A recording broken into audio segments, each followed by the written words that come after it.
Every single day, people take unwanted or unused items to thrift and antique stores across the country. But as the saying goes, one man's trash is another man's treasure, and we're here to prove it. Identify valuable things before you throw them away. Join us as we show and tell of treasures found and sold by a full-time reseller with the hopes of helping you find some treasures of your own. Welcome to the What's Sold podcast. Welcome back to the What's Sold podcast, a place where magic happens, a place where dreams come true, lives are lived, and men are fierce, and women. If you ever happen to spy a unicorn and it allows you to jump on its back. Well, no, you jump on its back, you're like, where am I going to go? It's going to fly you right to our studio. This is where you come. Of course. Congratulations. We have our daily visit. Yeah, we have our daily visit by the unicorn today. Look, it's carrying someone today. That's really right. exciting. Absolutely. Absolutely. So Matt and I are doing this little series on things you find in your house. And it's rather ironic because somebody recently was like, I hate podcasts where they just talk for like 15 minutes and then get into the subject. Well, that is the very nature of our show. It's for Matt and I to filibuster for 15 minutes so that you slip off to the dulcet tones of our voices into a nice afternoon nap, and then you wake up with some good information at the tail end. Today, we are going to just take a brief pause from what we've been working on. I don't even know what we were going to talk about next. I do know it wasn't going to be the attic or the basement because everything happens in the attic and the basement. Correct. We all kind of know that. Maybe it was going to be the bathroom closet. I don't know. But instead, so Matt and I called him. He's literally driving down the road. He sounds a little bit like Rusty. It's like the windows are open because the AC's broken type thing. And he's just like, I'm heading to Charlotte. Yeah. So tell us. So we're going to be doing a whole show today. In fact, this will probably be in 2 shows. But today's main topic is going to be precious metals industry. You made your very first visit to a smelter? I don't even know what we would call that. But I am excited to hear about the trip. I'm excited to hear about what you found out. Smelt. No, this is I guess you would call them a refinery. They melt metals. They refine them into the proper purities, and they sell them back into the jewelry industry. So anyone out there who's wondering, like, why does a person want to buy this? Or what are these pawn shops and coin shops doing with my coins or my jewelry once they've bought them from me? That's a great question. And I'm going to I'm going to pull the veil back a little bit today. And I'm going to reveal... I like when there's a veil pulling back. That's always fun. I'm going to reveal the Wizard of Oz, and you're going to see him, and you're not going to be impressed with what you see. And compared with if you don't know, well, I'm just saying it's all very cut and dry. But I want people to listen very carefully because this is what the common person does, okay? The common person, they, at some point in their life, they inherit something, or they are given a gift, or they buy something that they no longer want to use, and or the style or the fashion changes. Oh, you know what? I don't really like wearing white gold anymore. I want yellow gold, but I've got this white gold thing, or whatever that is. You inherit some jewelry. This is very common. You inherit some jewelry from your mother or your grandmother, and it was definitely hot 1935, but it is not hot now as far as the way that it looks. Depending on the fashion. Or it's just really like, when would I ever wear I hear that a lot. Where would I wear this to? I'm not going to a gala, or I'm not going to some really ritzy corporate executive party or something. So I don't need this. But they don't know what to do with it. They've never sold on eBay before. They've never sold on Etsy. They have no interest in doing it. In fact, the only thing they've heard is someone they know who did it and they got ripped off and they're never going to do it again. Sound familiar? Sound familiar. Yes. I'll never do it again. But at the end of the day, it's jewelry. Maybe it has a diamond in it or a sapphire or ruby. It's a ring. People buy rings. People still wear earrings. They still wear necklaces. They're buying them all day long. So you go into a local pawn shop and you say, I have this ring. And so they're like, oh, well, let's take a look. What do you want for it? You don't know. You have no idea. Wait, Matt, start. I hit pause accidentally. So start with, you go into a pawn shop. Start there. Yeah. So you go into a pawn shop with your item and you take it up and you say, I'm interested in maybe selling this. And they say, well, what do you want for it? That's the first question. And you don't have any idea how to answer that. Oh, well, I don't know. I don't even know what it's worth. or if it's even gold or not. You need to tell me. So they go back, maybe in front of you, maybe they take it in the back, right? And they're going to do a little test. For very basic places, they have a scratch test kit.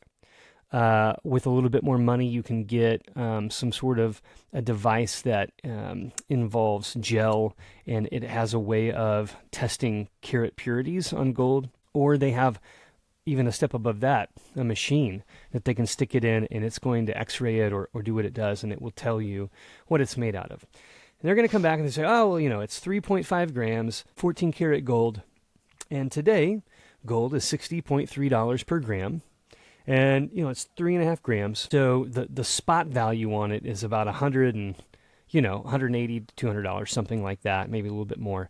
We typically pay, they'll offer you, usually, what I see around here in West North Carolina is between about 61 and 65% of spot value paid for gold. Now, they don't tell you that. If you walk in, you're like, what's your rate? They're like, it depends. It doesn't depend. If it's basic metal, they're going to pay you 61 to 65% of the metal. Now, they offer you that. They say, well, I can give you $120. And you're shocked. What? This is, several years old. It's got a half carat diamond in it. And then they're going to tell you about how corrupt and horrible the diamond industry is and how nobody's buying diamonds anymore and they're a dime a dozen. You can get them anywhere. Yep. And they go, we just pitch them. We don't pay you for the stone weight. It's too hard. The industry is too convoluted. We just pay you for the metal. Take it or leave it. That's what you're going to face.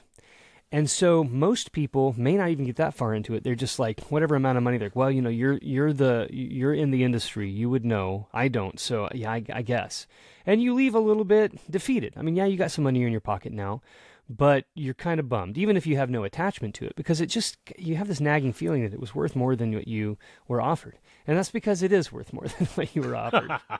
But these businesses, they want to make money. Now, why did they buy things at such a low cost, at that much below 40%, 35 to 40% below spot? Well, the reason is, first off, if it does in fact happen to be something that has decent value because of the uniqueness of the piece, because it has some sort of a precious gemstone that I would say is usually a carat or more, because that's kind of the standard right now. If you think about women wanting, you can tell me what you think, Brandon, from back in your younger years, but even when I was younger, it was like, you kind of was known, like, if you can get her a carat or higher in a diamond, that's pretty good.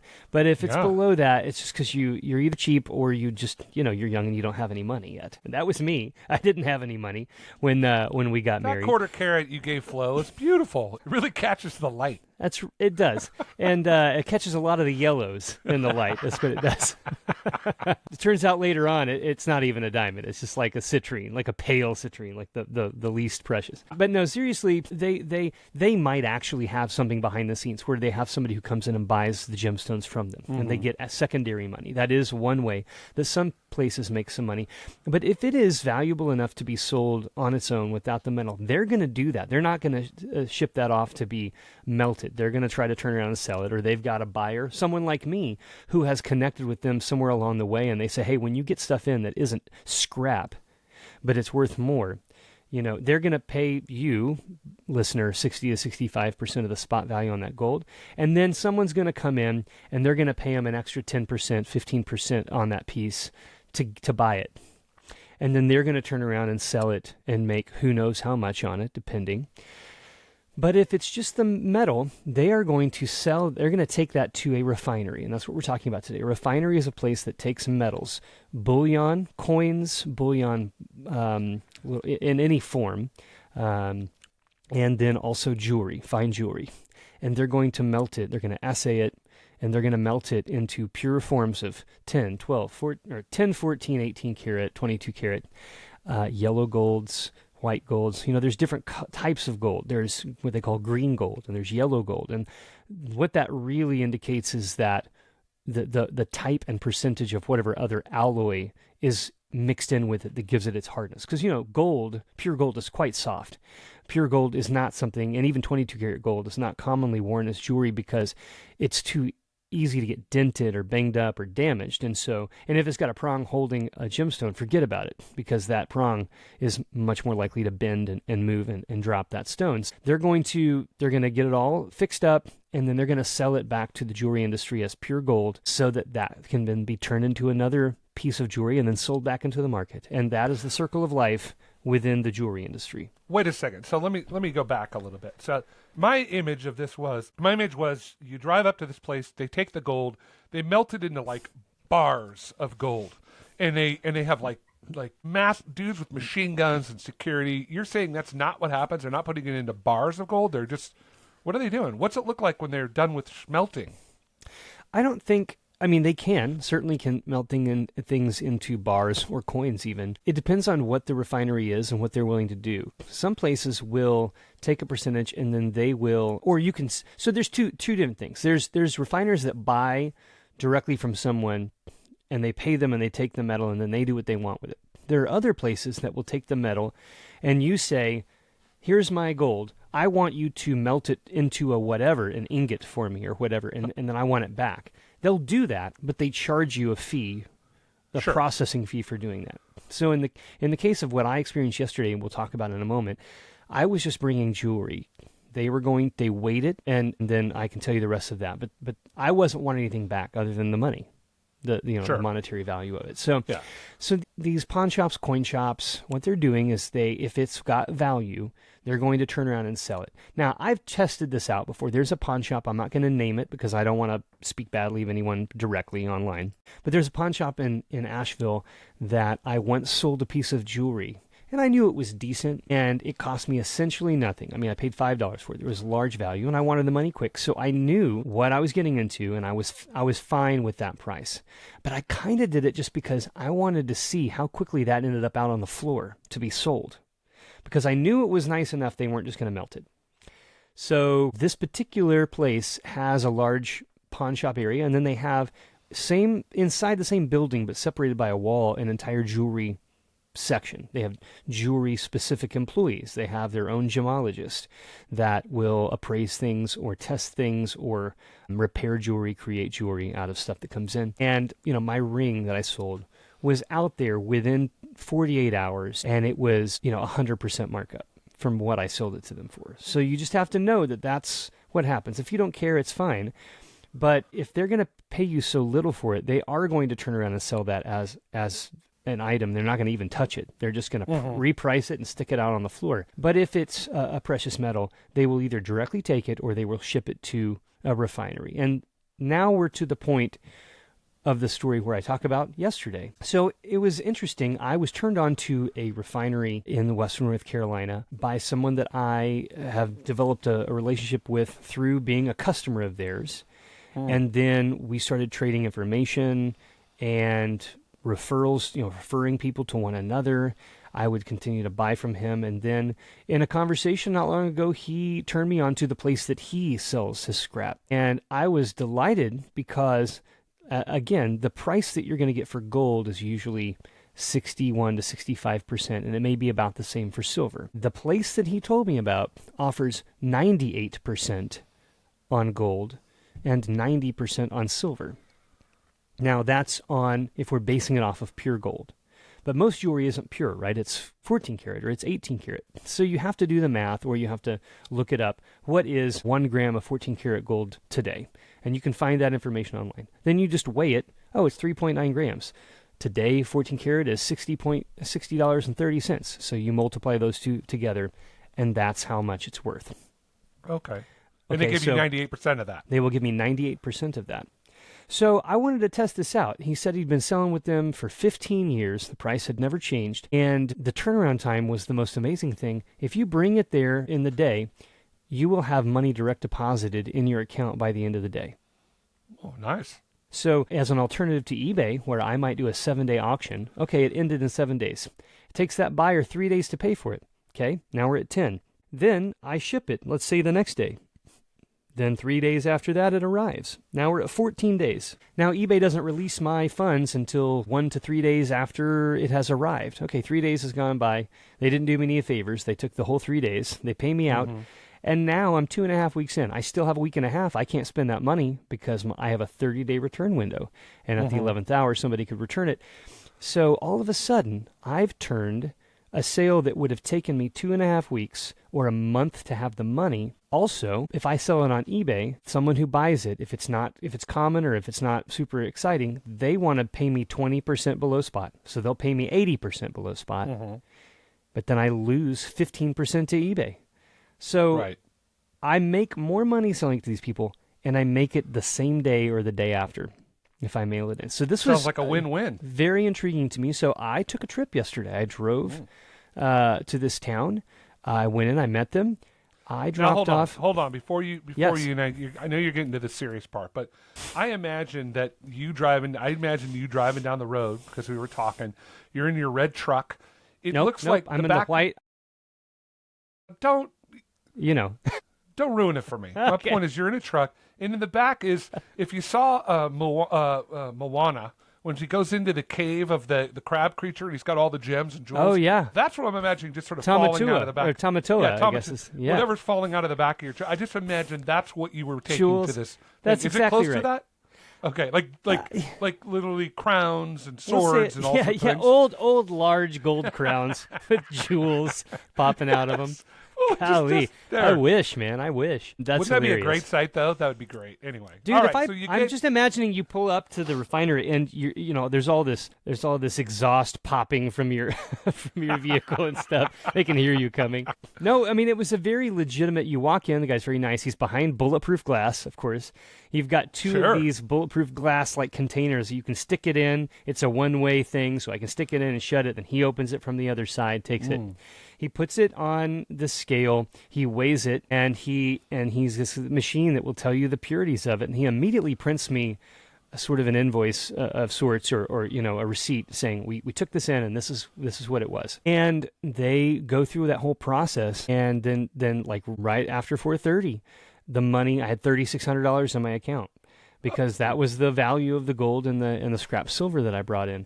And I brought my own stuff because I wanted to test this out, because the possibilities of this that I have discovered is that there's a world in which this becomes a new tool for me in the buying and selling world, where not only can I buy and sell antiques and collectibles or sell them for other people, I can also sell their jewelry, their coins, their bullion for them, and I can get them paid within a day.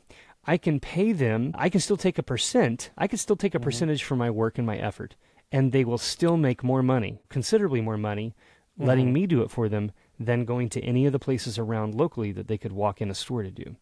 And so that's exciting for me. I was happy to see that, but that is what happens. And the guy told me, he said, listen, almost every day, we have some of these people who run up a pawn shop or multiple pawn shops. And he said, I'm not kidding you. They will come in with a large plastic tub, like the big tubs you can buy at a Home Depot or something like that. Right. And it is filled to the top with gold jewelry. And you think of how heavy that would be. Yeah. We're talking like 100 pounds. So gold is between $3,200 and $3,300 per ounce. An ounce is roughly 28.5 grams. So the watch on your hand may weigh between 20 and 30 grams. The weight of that watch is worth $3,200 if it was solid gold. And you imagine somebody bringing in 100 pounds. Now, they're not bringing in solid gold, right? They're bringing in 10, 12, 14, 18 karat gold. Right. But they're walking in there, and that's just a week's haul from them. Because people are coming in day out, selling stuff. They're paying them 61 to 65%. And at the end of the week, they're walking in and they're selling all of that, and they're getting 30% return, and the money comes to them immediately. No returns. Wow. That's how these pawn shops and these coin shops make money, outside of simply the things that they sell in store, or if it's a coin shop and it has numismatic value above the value of the metal itself, like a collectible coin, and they'll sell those for what they are. But people will come in with broken stuff, and they want to sell it, and sometimes they'll even offer them less than that, because they're like, surely they don't expect to get a huge amount of money for 6 earrings that are singles that don't have their pairs, because what are they going to do with them? And they're just like, I don't know, and that's why they say, what do you want? Because if what the person says that they want is less than 61 to 65%, they don't even go into that. They don't even test it. They don't even weigh. They'll weigh it, and then they can know very quickly, just a very quick mental calculation, that I'm going to pay them less than the spot I normally pay. That's a immediate deal right there that they're going to do. So this was really exciting. This is how the precious metal world works. And by the way, if you have a business, you can do this too.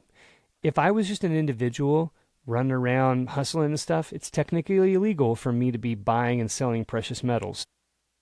It's illegal? It is illegal unless you have a business license, and I had to fill out paperwork with this refinery that included my business license number, my tax ID number, my driver's license, my home, or my business address, which is my home address because I'm just a single LLC, and they approved me. But see, they report these sales and this money that goes out to the IRS, and so they want to know who's getting it. Because, of course, it's expected that I'm going to be paying my taxes. And so I have to keep track of that stuff as well. But the only other thing that I need to have, and I'm in North Carolina, it's different from state to state. So before you get excited and decide to jump into this, please do your research. I have to have a precious metals dealer permit, which in the state of North Carolina requires you fill out a one-page form. You get fingerprinted. They do a background check. And you pay $180, and that gives you a permit for 1 year. And by doing that, I don't just have to operate out of my home now. I can go to your home, listener. I can drive up and down the coast of the East Coast for a weekend and buy silver and gold from people. I can buy it out of parking lots. I can go to your home. I can do whatever I want. And then I can go to the refinery at the end of that trip and get the money that day. So it is a big deal for me to be able to make a better rate than I used to make when I sell these things, and B, get it so quickly with no return window that I have to acknowledge or be aware of. That money, once it's in there, it's mine. The other thing is the guy who told me about this, and this is another one of I'm not saying that I would recommend this. I'm just simply telling you what he has done. With people he knows, he's worked with before that trust him, he doesn't even pay them for the metal. He simply writes a check. He endorses a check that's a blank check, and he hands it to them. And then they hand him their gold or their silver. So it's not a total risk for them to give it. Like, he has their item, but they have a check of his. And he says, I'm taking this today. Just wait to write in the amount until they have figured out the exact purities of it, weighed it, and told me what it is. And he tells them, I'm going to pay whatever percentage he says he pays them. Then he just takes it in as soon as the money comes in, and he has the invoice of the exact amounts. He just takes that amount, what it came down to, what percentage of pure gold it was, and he multiplies that times whatever the rate he's quoted him. If he says, I'm going to pay you 80%, then he takes that number times 0.8, and that's what he texts them and says, this is the amount. And then he retains his percentage. But the beauty of that is he does not have to pay anything at all. Like, no money comes out of his pocket until he has earned the money. So if the money comes in that quickly, within 24 hours, that money sits in his bank account. Then he tells them they can go cash the check. He doesn't have to pay money in or to this person prior to going and actually selling it, because there's a risk in that. Now, most people wouldn't do that. You'd have to really trust a person. So I think if you want to get into this business and you want to do high enough volumes you can make good money, you're probably going to have either deep pockets of your own, or you're going to have some sort of a revolving credit line or something, because if somebody walks up and says, hey, I've got 30 Double Eagle gold bullion coins that are roughly worth $60,000 to $65,000, and they want me to sell them, I don't want to have to tell them no, because I don't have $60,000 at my disposal. Because if I can make 18% of $60,000 in 4 hours time with 10 minutes of work, I want to do that. Yeah. I want to be able to do that, but you have to start small. I have to start small. I'm starting with things I personally buy, or I'm selling things for other people who I've already got a contract with, and I'm selling other things for them. It just happens to be that some of those things are silver or gold. By the way, this refinery buys silver, gold, platinum, and palladium. Platinum, by the way, used to be way more valuable than any of those other metals 20 years ago, and in the past 20 years has increased in value the least of all the precious metals. It's only gone up about 16% in value since 2005. So in 20 years, very, very little increase. Gold, over 2,000% increase. And iridium is over $4,000 for 1 ounce today. Now, isn't that because they use it in phones and whatnot? Yeah, a lot of these precious, ores or metals, things like iridium, things like lithium, well, they're very, very sought after because they're needed and used in a lot of advancing technology. So there are limited resources for mining that stuff. In fact, multiples of millions of dollars are put in every year to locate land and new mines and try to buy this land so that they have these ores so that they can tap and sell into the industry. It's a huge market. This is just the little tiny small-time jewelry market that I'm talking about for people who want to test their hand. Maybe you have a bunch of stuff sitting around, or maybe you know of a really cool thrift store or a place around you that tends to get really nice stuff a lot, and you can buy it and they just don't realize that it's silver. They don't realize that it's gold. Or maybe it says 750 on that bracelet, and they don't realize that that's the European hallmark for 18 karat gold. Now, if it said 18K, they might have known. Instead, here's this bracelet for $10, and it's worth about $2,000 because it's gold. That stuff happens. That stuff has happened to me. It happens on bracelets. It happens about 2 to 3 times a year. I'll buy a solid gold bracelet, and they didn't know it was solid gold. And that's where being armed with your knowledge and being educated on maker's marks and stamps and stuff will really, really serve you well, particularly with the topic we're discussing today with precious metals. Silver can be marked. Silver can be not marked. It can also be marked 800, 850, 900, 925, 950. Those are all just different purities of silver. The 925 represents 92.5% pure silver. So hey, that Matt, can I stop you for a second?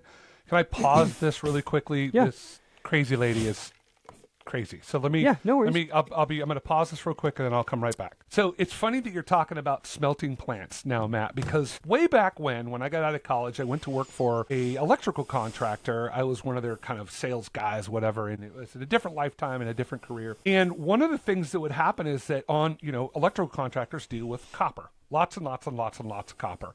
And they would, on the job site, you get these little copper bits and you would collect them. And when I first got there, I was like, wow, there's these garbage cans filled with I'm talking 1 inch to 2 inch copper bits, in the plastic wiring. And there was a guy that worked for us. I go, what do you guys do with those? He goes, oh, we take them to the smelting plant and the warehouse guys get to take the money. That was kind of the deal with the company. It was like a little perk for them. Sure. So I go, hey, can I go with you? So we jump in his work truck and throw these literally big giant bins because I was just curious how it worked. We go to this yard where I'm fairly certain bodies get sent there, when you want to remove a body. It was there was Rottweilers on chains and type stuff. So I was like, oh, okay. And it wasn't, I don't think it was a kind of place like you're talking about, but we put the copper up there and there is a question in this, believe it or not, but we put the copper up there and it was this was back in the 90s. It was $200 for this big thing of copper. They melt it down and they use the copper. And that's the reason why a lot of times you'll hear about these buildings getting the copper stripped out of them. Oh, of course. The criminals will take them. Yeah. When you went to this smelting place is not one of those. This is just fine metals, correct? And just specific ones: silver, gold, platinum, and palladium. Mm-hmm. That's what why iridium? you've heard about the. They don't buy it there, but there is, and I can't remember if it's palladium or what it is or lithium. But catalytic converters have one of these precious metals, and that's why people will be climbing under cars and cutting out the catalytic converter, is because they're harvesting that substance out of it to sell it. And unfortunately, where catalytic converters are located, it's fairly easy to remove them, which is a bummer. But yeah, I mean, this place was very legitimate. It was I didn't see anything that was going on behind it. I didn't see how the sausage is made. You know what I mean? I just saw how they weighed it, and he brought it in the back, and they're going to do their work. But I wanted to give a quick example for people who have something of their own that they think that this. Again, you have to have a license. So if you're going to go into business buying and selling, I recommend you get yourself a license. I'm not an attorney, and I'm not I don't have a degree in business administration. However, legally speaking, you should have, if you want to get into selling with these reputable, legitimate refineries, you're going to need to have an account with them, and they're going to require some information. So that's something I did. But, I have a ring on my finger here, and I'm just going to weigh it really fast. It's a 14-karat band gold ring, and it does not weigh 44.3 carats. I've got it on carat instead of gram. Let me move the mode. That'd be a great big diamond. The last thing I was doing was actually weighing gemstones, and that's why it was on carats. Okay, so this thing weighs 8.85 grams. And today, 14-karat gold is about $60.30 per gram for 14 carats. So if I multiply that times the weight of my ring, this ring itself, if I was to sell it for exactly spot, it would be worth $533. Just this little ring, because gold is at very, very high in value today. Now this is something that, because it's a common size, it's like a size 8, 8.5, something like that. That's a fairly common size for 8, 9, 10 for men, for adult men. And because it's a wide, it would be considered what they call like a cigar band ring. It's wide and it's heavy. Not a lot of people want something that's heavy or big. I tend to like it.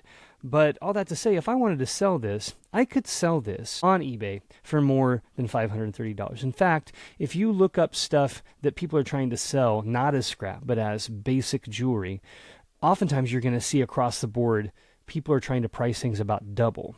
So if I threw this up on eBay instead of $530, I'd be asking about $1,100 for it. Now, am I going to sell it for that? Maybe.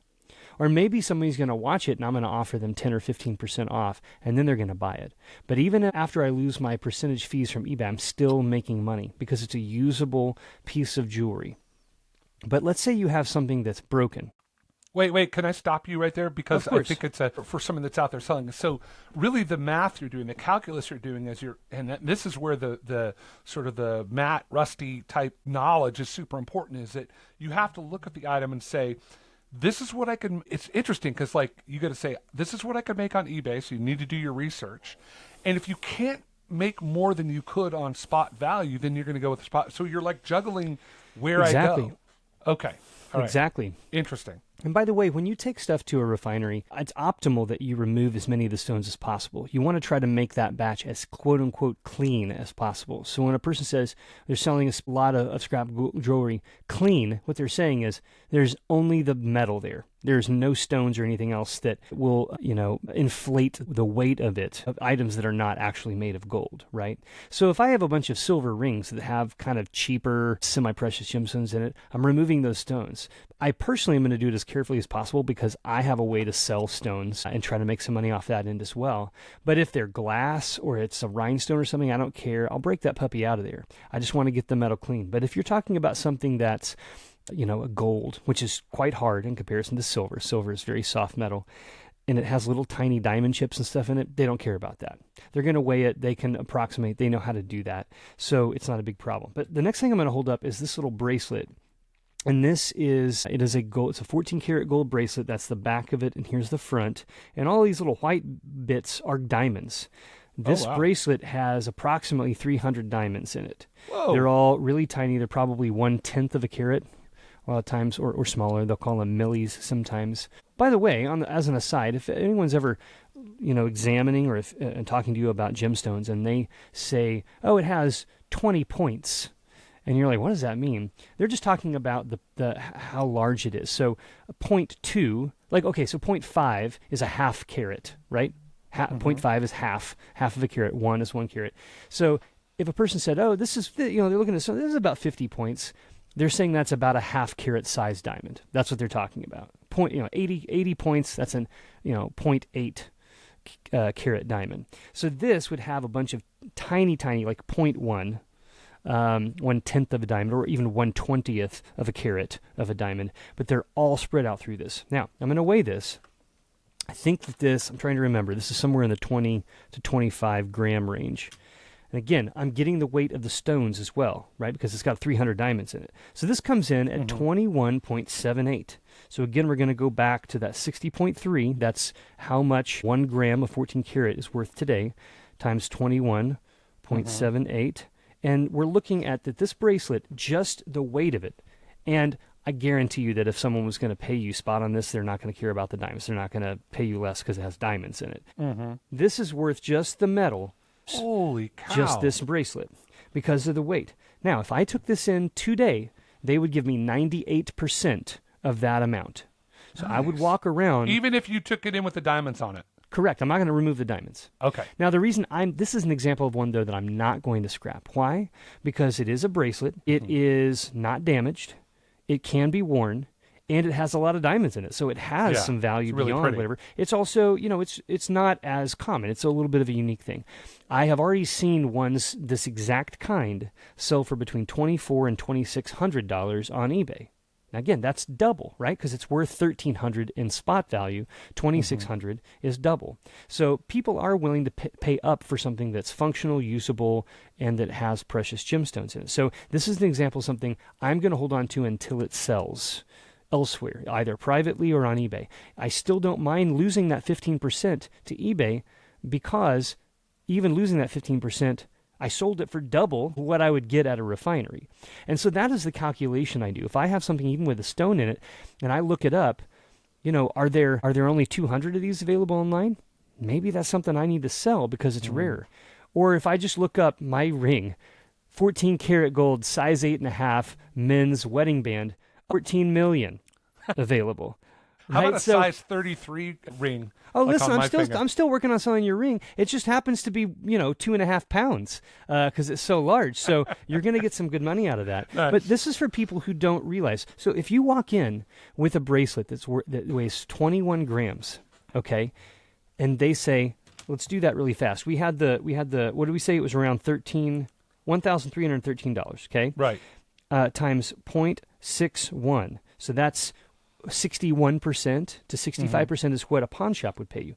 They're only going to pay you $800 for this. It's worth over $1,300.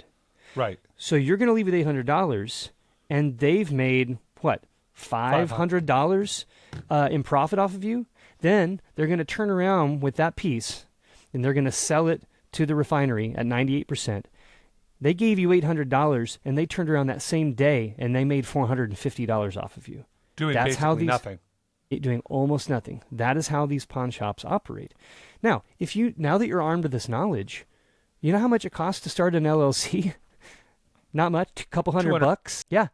Yeah, you do that one time. You've got a business license now. Your business address is your home. You have to file it. You have to get articles of incorporation in your state. Just do an LLC. It's a limited liability company. If something happens, you're protected. The business could suffer. The business could go bankrupt, but it doesn't come after your personal assets.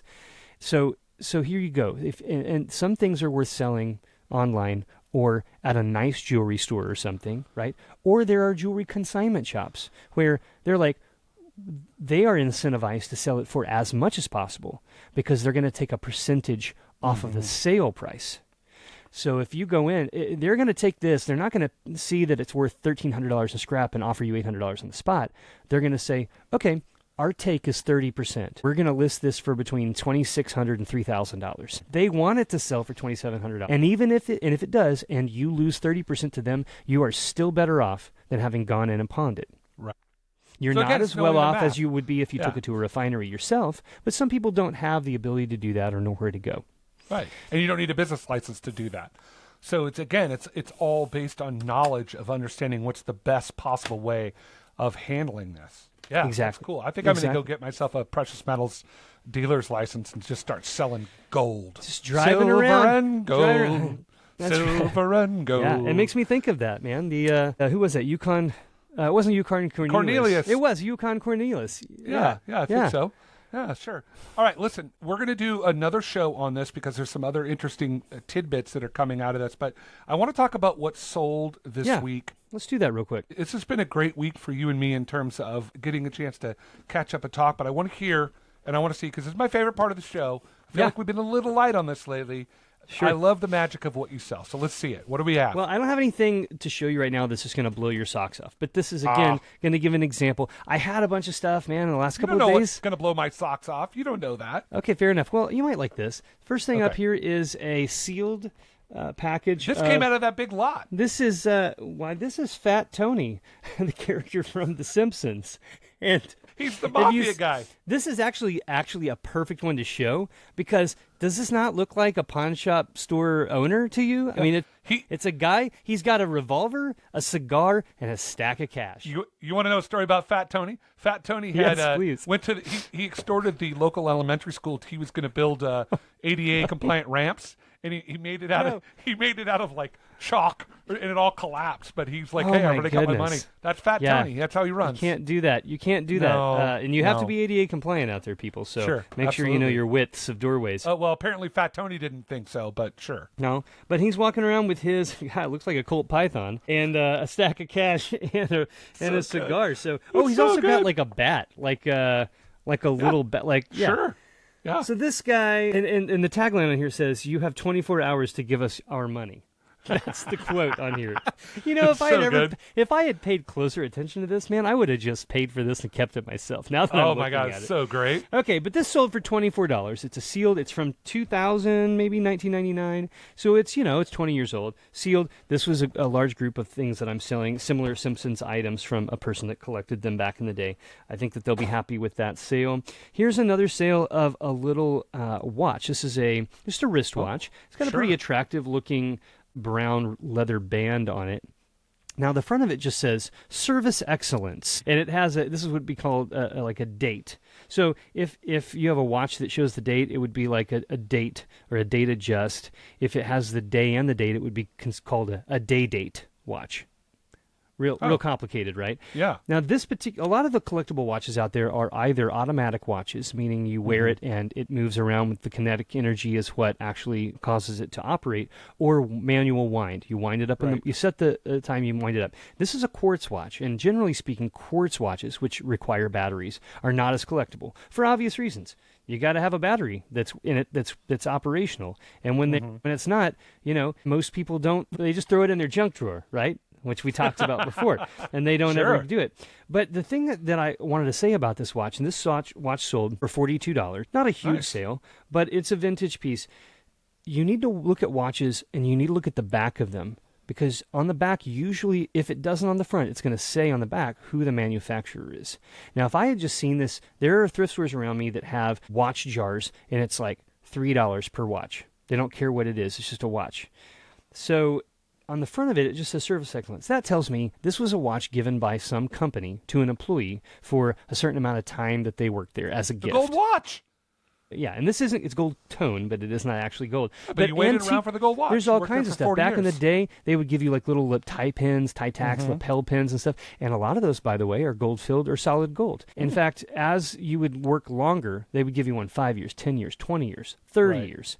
And the longer you'd work there, the higher carat purity of the gold would be, and or the better quality or larger the stone would be. So if it's 5 years, it might be a couple of little synthetic sapphires or rubies or a CZ. By the time you get up to 30 years, that could be a good size ruby, sapphire, or diamond. And so people will buy those for the gold weight. They'll scrap the gold, they'll pop out the stones, and they'll sell the stones. But getting back to this story, you need to look at the back, because had I not looked, I wouldn't realize that this is not just some cheap watch that somebody got. This is made by Hamilton, the Hamilton Company, which have made antique pocket watches and have some very high-end, all the way up to solid gold watches today, and they're a pretty collectible brand as well. So if this had not been Hamilton, this thing might have sold for $10 to $15. But because it's a Hamilton, even though the battery's not working, someone's going to get it. This brand makes good quality timepieces, and this person knew it. And so I got $42. So if you're looking at watches, if it's plastic and different stuff and rubber, like, you can probably pass on it. But if it's older and it's metal, give it a good once-over. Look at the front of it. Is the crystal scratched? Does it operate? Can you tell if it's quartz or a manual wind? And look at the back. See what the brand is. Because if you turn over the back and you see it says Hamilton or Bulova or one of these collectible brands, then it may be worth it all of a sudden, and you may not have known it originally. Last thing I sold, and this is, I'm selling probably, honestly, like 150 orders a week. That's not individual items. That could be a lot of items. And so I'm doing fulfillment at least twice a week, if not parts of 3 times a week. So some things are cheaper, some things are more valuable. This next thing is a little handbag, and it says Glam Girl Crossbody Pouch. It's like a little pouch. But if you turn around and you look at the back, it's made by a brand called Brighton, which is a sort of a middle range costume to low end fine jewelry type manufacturer. They make a lot of stuff. A lot of times they have crystal in them or CZs, but they make good quality stuff. And you may pass a store at an airport or something. They'll have an entire store there of merchandise that they're selling brand new. But I come across that stuff at stores all the time. This was new and sealed in the package. So it sold for $28. Again, I didn't buy it. This was a consignment piece. But even handbags, pouches, things like that can have value, particularly if they're in original packaging and aren't used. You're going to get the best money for something like that. But kind of in summary, I think you should be aware that even small pieces of jewelry, if they're made of certain metals, can have a lot more value than you suspect, especially if you're not the kind of person that's checking the spot prices regularly on these precious metals. I was looking out at I was in on the same day that I was out at this refinery. I went there. It took me 5 minutes. I'm done. I drove an hour and a half to get there. So I'm like, you know what? I'm here. I'm going to do a little sourcing. This is outside of my typical geographical region that I work in. So let me go to a few thrift stores and I sourced. Maybe on the next episode we can talk about some of those things I sourced. But that's another advantage of going out that area is I can find some new places. But I came across this little container. I'm going to just show this. It's like a little plastic container. But what it's full of is little Lego minifigures. Oh. Like little people. And yeah. I pulled out 5 or 6 here that are all thematic in the sense that they are all little Star Jar Wars Jar characters. Jar Jar Binks, you love him or hate him. He is the most polarizing character in all the Star Wars universe. In all of the world. But he's there in all the world. Yeah, here's some others. We got you got a Stormtrooper and some other ones. Listener, you may not be aware that there are many figures out there that sell for over $1,000 for one tiny Lego minifigure. There are several that can sell for hundreds of dollars because by now there are so many different variations and certain themes. I've got Ninjago characters in here. I've got these Star Wars ones. This little lot I've got 6 Star Wars characters. These are probably going to sell. I could list them individually if I want. I'm going to do them as a lot. This lot of 6 characters is probably going to sell for $50 or $60. 5 or 6, that's it. How much did you pay for them? I paid $20 for the entire container, and the container holds about 60 figures. Nice. So what I did was I came home and I let the little uns, flows, kiddos look through and pick 2 or 3 out that they wanted themselves.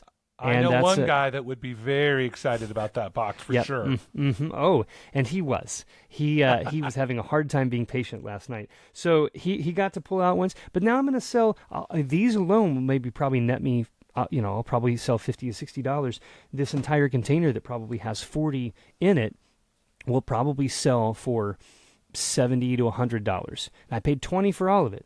So for $20, I'm gonna do about $150, maybe more in sales. Minifigures. I've bought entire tubs, believe it or not, full of Legos because on the top I could see 2 or 3 minifigures that I knew were worth it. Okay. So we are going to stop there because that should have been a whole nother show that Matt introduced. Toys. That is a teaser. Collectible toys. Collectible toys. Jump into that. So, yeah. Listen, we could do we could do a whole series on collectible toys. There are so many. We're going to talk more about precious metals. We're going to talk more about what you find in your house, and we definitely going to talk more about toys. We are so grateful you're along for the ride. Take some notes when you listen to Matt. Otherwise, we're going to be back with a brand new show next week. We promise. Yes. But have a great week, everybody. We'll talk to you soon. Take care.